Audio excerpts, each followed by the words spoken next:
for money, money, and money, making crack for money, money. Hello, everybody. Thank you so much for tuning in to another Bible teaching. I want to talk to you out of the book of 2 Corinthians chapter 4, verse 18. While we look not at the things that are seen, but at the things that are not seen. For the things that are seen are temporal, but the things that are not seen are eternal. Now, the obvious question is how can I see things that are not seen? Oh, yeah, I know we got microscopes that can look into the microorganisms and things like that the physical eye cannot see. We can look in through telescopes, and see the stars that the natural eye cannot see. But what are the things we can see that we're told not to look at? Well, anything that you see or can perceive with your five physical senses, God says, don't look at those things. Well, what did God want me to be blind? I thought he was healing the blind. No, what he's saying is that don't depend on your truth to come from your five physical senses, because your five physical senses deliver unto you facts, but they don't deliver unto you the truth. Well, what is the truth that I'm supposed to look at, but I can't physically see? I can't comprehend with my senses. Well, anything in your imagination that you choose to see that your natural senses cannot pick up in your present moment, those are the things you are to look at. Now, this is the creative process. This is part of the mechanics of the mind. This is how God created us in his image to create and to begin to bring about and create from within ourselves. So we're not looking out here and dependent on things to happen out here for us. Everything is done on the inside. But we have to be able to look a specific way at these things. So how do you do it? Well, if you use your imagination, you have to bypass your physical senses. Now, that's the hardest part because everybody connects to the physical senses.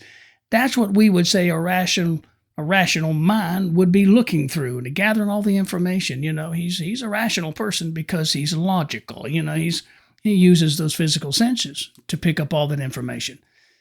But when you start talking about somebody who has a dream, somebody who sees something nobody else sees, he sees concepts and ideas that nobody else even begins to understand. It's because he's seeing it in his mind. He can see the end result even before he can get one physical thing to come together to build what he sees in his mind. He's got the blueprint, and that's what he looks at. God tells us in his word that, hey, if you can imagine it, you can create it. Nothing will be withheld from any man, woman, or child that can use their imagination. You see, if we had to depend solely on our senses, we all would be miserable. There wouldn't be enough money. There wouldn't be enough activities to keep you happy and get you out of hopelessness. There's not enough out here because what we're all yearning for is a power on the inside that controls the circumstances of our life. Well, this is the way God designed for man to create. God saw it, then he said it, and then whatever he saw and said, he created. Well, you're the same way, equipped, packaged the same way, wired the same way. But we have lost confidence. Once you start getting to a certain age, you start putting those childish things away. Oh, yeah, don't be pretending. This is the real world out here. You got to think about this stuff.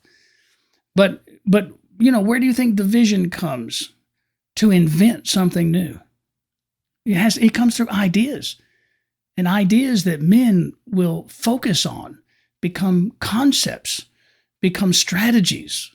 Well, that's what I'm saying is that you have to live in a realm where you can't see it physically if you're ever going to change the things that are physical or temporal. As a matter of fact, the temporal things can only change by the authority that you have in the blueprint, in your imagination, the things that you see, things that you have such a strong conviction for. These are the ways that you can change your life and change humanity. Move on something that others have not even sought to look for. Try to think of yourself not as your neighbor Joe, but see yourself as a human being that the world's never seen before. You got that kind of potential to bring to the scene something that is not seen anywhere else. You can do that. So I encourage you, use your imagination, set some time aside, pick your dream, your vision, your desire, picture it, whatever it may be, but live in it, see yourself in it, then act like it is already true. And that process will begin to work in and through your life. Think about that today.